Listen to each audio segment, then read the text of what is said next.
Man, I feel like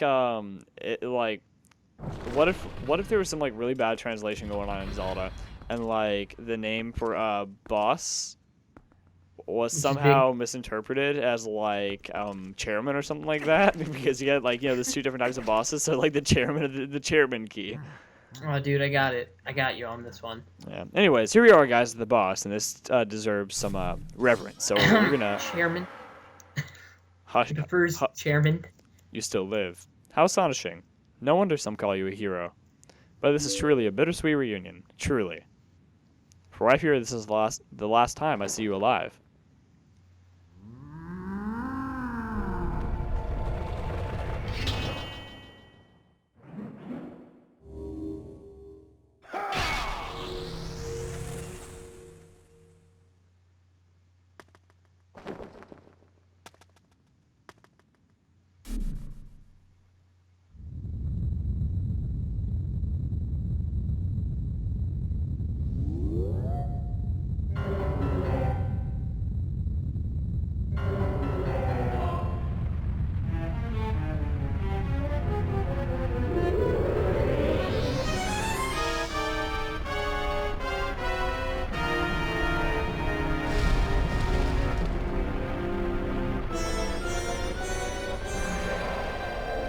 Alright.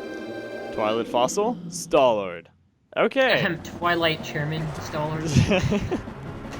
First thing we want to do is immediately attack the base. You attack by rushing forward on your spinner, and then hitting X to jump and to attack. And that's what you want to do. This mechanic will last for the first half of the boss fight.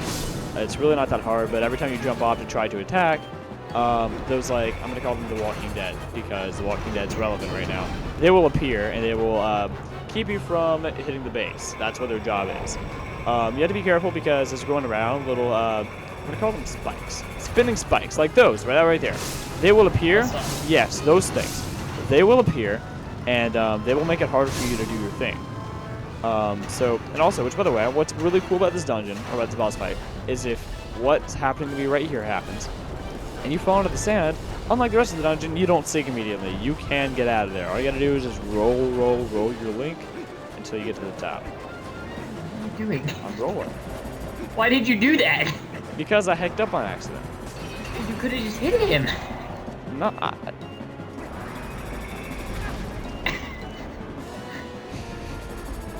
You were at the base. Nick, don't talk about it. I wasn't like thinking that? about it, okay?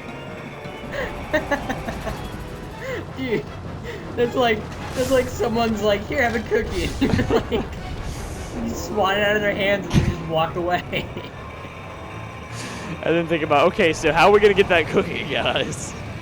Yeah, exactly. And then days later, or like hours later, you're like, oh yeah, here's $1. Can I have that cookie? No kidding, which by the way, that worked perfectly. I just want to point out, like, I deflected off that guy perfectly to get back to the base. It was awesome. Dude, you did it. I mean, I'm gonna try to ignore that part where you totally fudged it by just missing your opportunity. But no, you did a good job. Sort of, kind of, maybe made up for it. And now he becomes.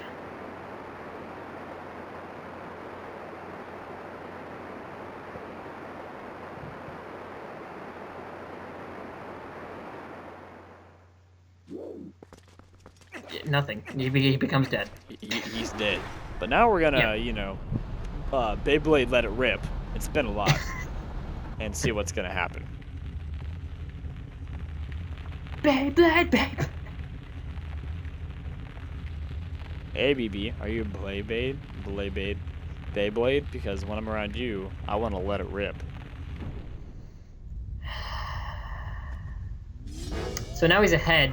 So now he's a And, floating he head. floats. Yeah, he's a head and he floats and he's really menacing. And we're gonna see him through his terrible teeth.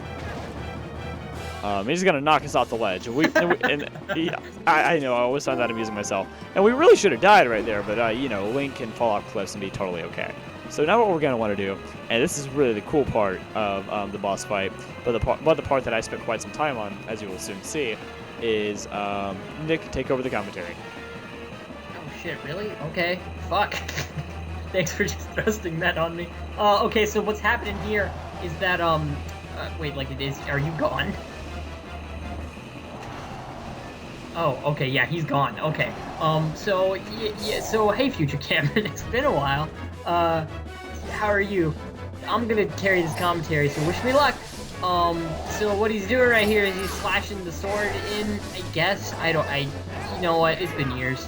I don't remember. But basically what you gotta do here is you gotta spin up the spinny thing, and there's like 2 rails because there's buzzsaws on each side, and it's really cool. Alright guys, I'm back. Get out of here, Nick. I'm kidding. Please stay. I love you. Sorry, I had family walk into the room and I had to discuss. Anyway, so what you want to do is once there's like spikes come running along on your side of the thing that we're spinning around, you're going to have to obviously switch to the other side. Now, I made a mistake right here. You don't want to just stick on the outside. That's not going to work for you, because the reason why we are going on why you want to be on the middle thing is so you can climb up. When you're going across the side, you're not gaining any altitude at all. But you are when you're spinning around the base, like I am right now. We're slowly going up higher and higher, and you're going to need that because every time you jump from side to side to avoid his attacks, you're going down, you're falling down slowly. And if you're not high enough, you'll eventually run out of space to fall, and you'll just hit the ground, and you won't be able to do much. So right there, I just got screwed right there. Dude, you got screwed. Yeah, I was about to say I got screwed. But yeah, so I soon realized that after screwing up a little bit, as you see right here. But that's basically all you're going to want to do. There's really no other major mechanic. It's just go from side to side until you're able to jump to a space, do so, and then slice the crap out of them, as we always do in Zelda. Yeah, I was stupid right here. I'm like, let's just stay on the outside because that'll work. And then somewhere along the line, I was like, oh, wait. But anyways, besides the point. The reason why I had to go is because I had family walk in. And I'm not complaining. Dude, like, I just realized, after that break, that, like, right now I'm experiencing both past, present, and future Camerons. What are you talking about? Because future Cameron is experiencing this video through editing, whenever he decides to do that. I mean, future Cameron's a little rascal, so you never know he's gonna do that. Present Cameron, which is you, congratulations. Thank you. You are present Cameron. And past Cameron's playing the game for us, everybody, so let's give a round of applause for the Camerons. The Cameron of past, present, future. Exactly. Wow. They're gonna teach us a really introspective lesson about Christmas, everybody. That's really cool. I saw this. I'm down for it. I love introspective lessons about Christmas. Yeah, I saw this comic like earlier, and it was like a bunch of Halloween comics, and it was this dude, and he was all like, "Man, Halloween is just not the way it used to be. I just don't get excited anymore." And as the years goes on, it just becomes less and less exciting for me. And then like a ghost pops up and he's like, I'm the ghost of Halloween past. And he's like, oh, are you here to teach me a very introspective lesson on the meaning of Halloween? And he's like, no! Boo! Perfection. Alright, so I'm going to heck it up a little bit more. But we will see you guys once I'm done hecking it up. So we'll be right back.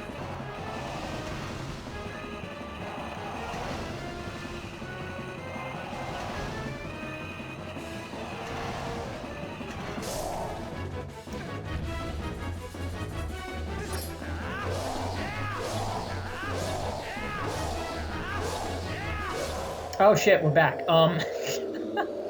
Okay, well, Cameron just beat the boss. He's gone because he went to go get some sauce. All right, guys, I am back, and he came back like just in time. And we defeated the boss. And now he just, kind of hops around a little bit because he's like, "Yeah, you killed me." I hope those are my final words. I mean, not really, because I don't want to be murdered. I mean, you could just say you killed me to like just life in general. Life killed me. I mean, it did, technically. Really, all life is just slowly dying. All right, Cameron, I'm gonna have to tell you. I'm gonna ask you to settle down there. I mean, I know we were talking about introspective lessons but I was talking about Christmas and Halloween. Exactly. Nice.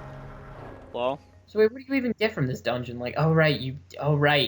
Wow. So you, oh man, so you haven't even started the whole Shtabam. I haven't even started the whole shtabam. The whole shtabam starts after this dungeon. Exactly. Anyways, guys, now that we're done with the dungeon, we will not be ending off this episode because we have some more things to go over. And this area that's on top of Harbiter's Crown, the dungeon that we just completed, is a very important area of the game, and we will soon find out why. Oh, it's cutscene. Yeah, it is cutscene time, just about. But I'm sorry about that. I want to go down. I went downstairs to go see if there was any more sauce for my meal. But my sister has a friend over who took my sauce that I asked for and is eating it. Dude, yeah. She took your sauce? She took my sauce, and she's eating it. She's eating with it right now. How dare she? I know. I was very upset, and I live for that sauce. Time for plot. Wait, I'm a liar. Not time for plot. Time for these things to drop down and subscribe. Yeah, that's all that is just Twilight butthole that's spitting out poop. Yeah, exactly. It's the sky sphincter. Anyways, this one's gonna drop off 5 guys, so it's gonna leave us with quite the challenge. So what I recommend doing is killing 3 and then killing 2. So I killed those 3, and then I rushed over here, and then I killed those 2. They're all gangly. They're all gangly and lanky and weird and ugh. Blah, blah, blah, blah, blah. Indeed. They remind me of spiders, is what it is. Yeah. Plus, they got dreads. I mean, I'm not gonna lie, their dreads are pretty sweet. Do the spiders you know of have dreads? Yes, all of them. Really? Did yours not? Yes, of course. Oh, typically. Okay. So guys, it's gonna build up to something awesome, right? Well, we're gonna go to the top 2. Spin, spin, spin, spin, spin, spin, spin, spin, spin, spin, spin, spin, spin, spin, spin, spin. Dude, you let it rip. I did let it rip.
A dark entity lurks in the twilight. It houses an evil power. You who are guided by fate, you who possess the crest of the goddesses, hear us. At the commands of the goddesses, we sages have guarded the Mirror of Twilight since ancient times. You seek it, but the Mirror of Twilight has been fragmented by mighty magic. The magic is a dark power that only he possesses. His name is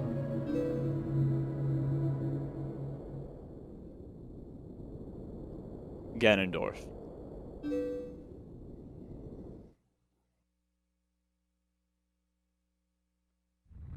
He was the leader of a band of thieves who invaded Hyrule in hopes of establishing dominion over the sacred realm. He was known as a demon thief, an evil magic wielder renowned for his ruthlessness.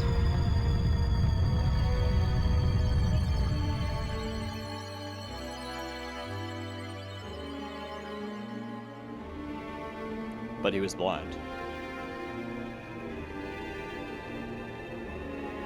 In all of his fury and might, he was blind to any danger, and thus he exposed, subdued, and brought to justice.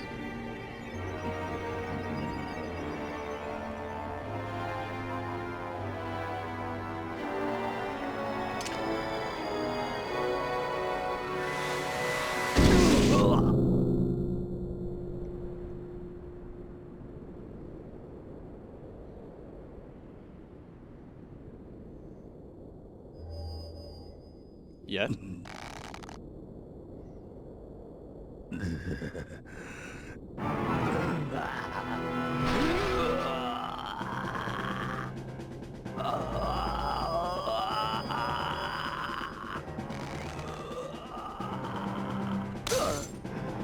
By some divine prank, he too had been blessed with the chosen power of the gods.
His abiding hatred and lust for power turned to purest malice. Perhaps that evil power has been passed on to Zant. What is left to any told? You're just now figuring out where Zant got his power? It's far too late. Only the true leader of the Twilight can utterly destroy the Mirror of Twilight, so Zant could merely break it into pieces. Once broken by magic, the Mirror of Twilight became fragments, which now lie hidden across the land of Hyrule. One is in the snowy mountain heights. One is in an ancient grove. And another is in the heavens. You who have been sent by the goddesses, you should be able to gather the 3 pieces. But you must be prepared, for a dangerous power resides in those fragments.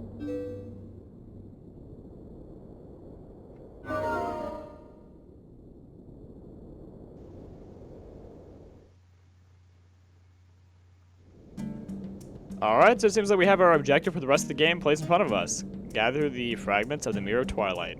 So, Another wild goose chase. another wild goose chase. I think that's going to be it for this episode. Really cool pouring it off. If you want to go check out Nick, he's a great guy. I've enjoyed him a lot. He's a good friend of mine.